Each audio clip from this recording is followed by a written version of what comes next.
అనంతపురంలోని rural development ట్రస్ట్కు foreign contribution regulation act FCRA కింద వివిధ దేశాలకు చెందిన అందే సాయాన్ని కేంద్ర ప్రభుత్వం రెన్యువల్ చేయకపోవడంపై సర్వత్రా నిరసన వ్యక్తమవుతుంది. పలు రాజకీయ పార్టీలు, ప్రజా సంఘాలు రోడ్డెక్కాయి. రాష్ట్ర ప్రభుత్వం కేంద్రంపై ఒత్తిడి పెంచి సాయం పునరుద్ధరణకు చర్యలు చేపట్టాలని డిమాండ్ చేస్తున్నాయి.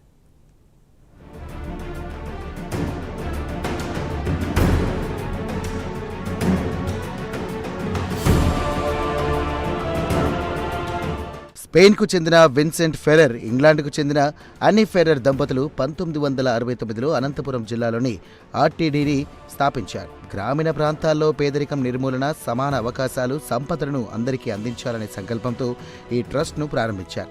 ట్రస్ట్ ఏర్పాటు తర్వాత కరువు పీడిత ప్రాంతాల్లో ఫుడ్ ఫర్ వర్క్ కార్యక్రమాన్ని ప్రారంభించారు. వేలాది బావులు తవ్వడం, లక్షలాది గృహాల నిర్మాణం, కుష్ఠవ్యాధి కేంద్ర స్థాపన వంటి పనులను చేపట్టారు. గ్రామీణ ప్రాంతాల్లో పలు అభివృద్ధి కార్యక్రమాలు ప్రారంభించి కూలీలను రైతులుగా మార్చడంతో ఎంతో దోహదపడ్డారు.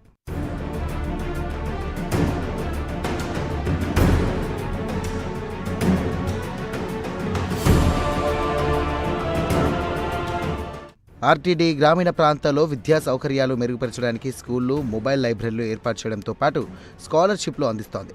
బత్తాలపల్లి, కళ్యాణదుర్గం, కనెక్కల్లో ఆసుపత్రులు, ఒక ప్రైమరీ హెల్త్ కేర్ సెంటర్ స్థాపించి రోజు వేలాది మంది పేదలకు సేవలు అందిస్తోంది. అంతేకాదు మహిళల ఆర్థిక స్వావలంబన కోసం ఆదాయ ఉత్పత్తి కార్యక్రమాలు, వృత్తి శిక్షణలు, మహిళల భద్రత, సమానత్వం కోసం కార్యక్రమాలు నిర్వహిస్తోంది.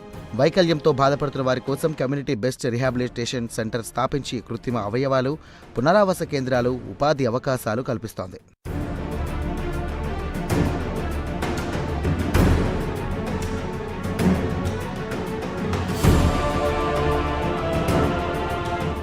ఎకాలజీ సెక్టర్ ద్వారా నీరు, నేల పరిరక్షణ, అటవీకరణ, హార్టికల్చర్ ప్రవేశపెట్టి వేలాది మంది రైతులతో మైక్రో ఇరిగేషన్ వ్యవస్థను అందిస్తోంది.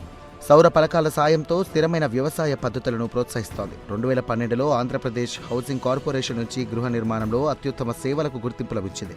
ఇక ఫెర్రర్ మరణానంతరం ఆయన తనయుడు మాంచియో ఫెర్రర్స్ ఈ కార్యక్రమాలను యథావిధిగా కొనసాగిస్తున్నారు. పేదల సంస్థగా పేరొందిన ఆర్టీడీపై కేంద్ర ప్రభుత్వం సీతకన్ను వేసింది. ఎఫ్సిఆర్ఏ కింద వివిధ దేశాల నుంచి ఆర్టీడీకి అందుతున్నటువంటి సహాయాన్ని నిలిపివేసింది. దీంతో భవిష్యత్తులో ఆర్టీడీ నిధుల కొరత కొట్టుమిట్టాడే పరిస్థితి నెలకొంది.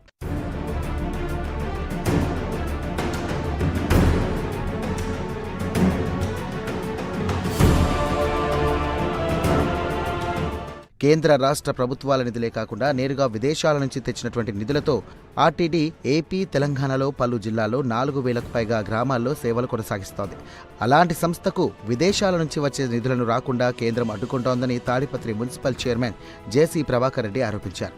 వెంటనే నిధుల పునరుద్ధరణ చేయాలని డిమాండ్ చేశారు. అనంత గ్రామీణ ప్రజల ఆశాకిరణం ఆగిపోకూడదని, ఇక మనమంతా దానిని బ్రతికించుకుందామని పిలుపునిచ్చారు. స్థానిక నేతలతో కలిసి ఆందోళన చేశారు. మీకు ఎంతమందికి తెలుసు బుక్కరాయ సముద్రంలో ఏం స్కూల్ ఉన్నాయో తెలుసా మీకు ఎవరికన్నా? Dumb and deaf school is there. చెవిటి మూగకు స్కూల్ ఉంది, హాస్టల్ ఉంది. మీరు ఎవరు చూడలే. నేను అప్పుడప్పుడు పోతా దానికోసం.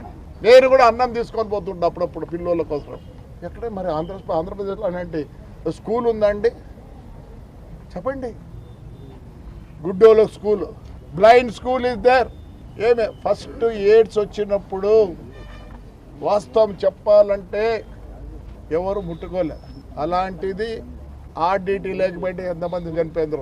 ఈ రోజు కూడా నాకు తెలుసు బత్తలపల్లి హాస్పిటల్ అంటే ఫేమస్. ఇప్పుడు సవేరా అవి వచ్చినాయి, కానీ అవన్నీ లేనప్పుడు ప్రతి మనిషికి లైఫ్ ఇచ్చినది బత్తలపల్లి హాస్పిటల్. సరే, కోవిడ్ టైంలో ఎంతమందిని చూసింది. ఇంకా కళ్యాణ్ దుర్గ్ అలాంటి గవర్నమెంట్ హాస్పిటల్ ఉందండి ఆంధ్రప్రదేశ్లో.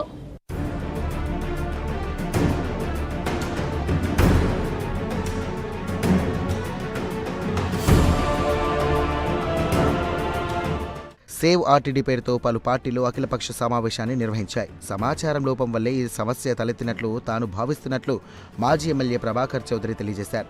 ఆర్టీడీ సేవలు పునరుద్ధరించేలా కేంద్రంపై ఒత్తిడి తీసుకురావాలని అన్నారు. ఎంపీల సాయంతో ఓ బృందం ప్రధాని మోదీని కలవనున్నట్లు చెప్పారు. నేను ఈ 2-3 రోజుల తర్వాతలో పార్టీ మంత్రులతోనూ అదేవిధంగా ఇతర రాష్ట్ర రాజకీయ పార్టీ నేతలతోనూ మాట్లాడిన సందర్భానికి గుర్తు చేశాం. అందరూ కూడా సానుకూలంగా ఉన్నారు. కేంద్ర ప్రభుత్వం పైన మరి ఒత్తిడి తీసుకురావాలా. ఏదో సమాచార లోపం వల్ల అక్కడ ఒక అనర్థాలకు దారి తీసే రీతిలోనే నిర్ణయం తీసుకున్నానని చెప్పి వ్యక్తిగతంగా నేను భావించాను. అందుకనే ఈరోజు ఈ అఖిలపక్ష సంఘం కూడా ఏర్పాటు చేసుకొని ఈ సభ్యులు కూడా గవర్నర్ని లేదా కేంద్ర మంత్రులను కలవడానికి కార్యాచరణ ప్రణాళిక రూపొందించుకోవాలా. రాష్ట్రంలో కూడా అక్కడ కూడా మన సిపిఐ సోదరుడు రామకృష్ణ కూడా ఢిల్లీలో ఉన్నాడు. తర్వాత ముఖ్యమంత్రి గారు కూడా పార్లమెంట్ సభ్యులతోనూ మాట్లాడి ప్రధానమంత్రి అపాయింట్మెంట్ తీసుకొని మరి ఒక బృందం మీరు పోండి ఢిల్లీలో కలవండి అని కూడా చెప్పాడు.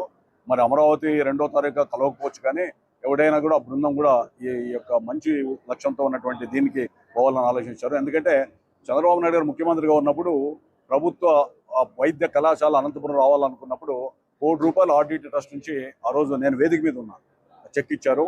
అదేవిధంగా యువగలం పాదయాత్రలు కూడా విన్సెంట్ ఫెర్రర్ గారి యొక్క కార్యాలయానికి, అంటే మంచు ఫెర్రర్తో ఆ రోజు యువగలంలో లోకేష్ బాబు కూడా కలవడం జరిగింది.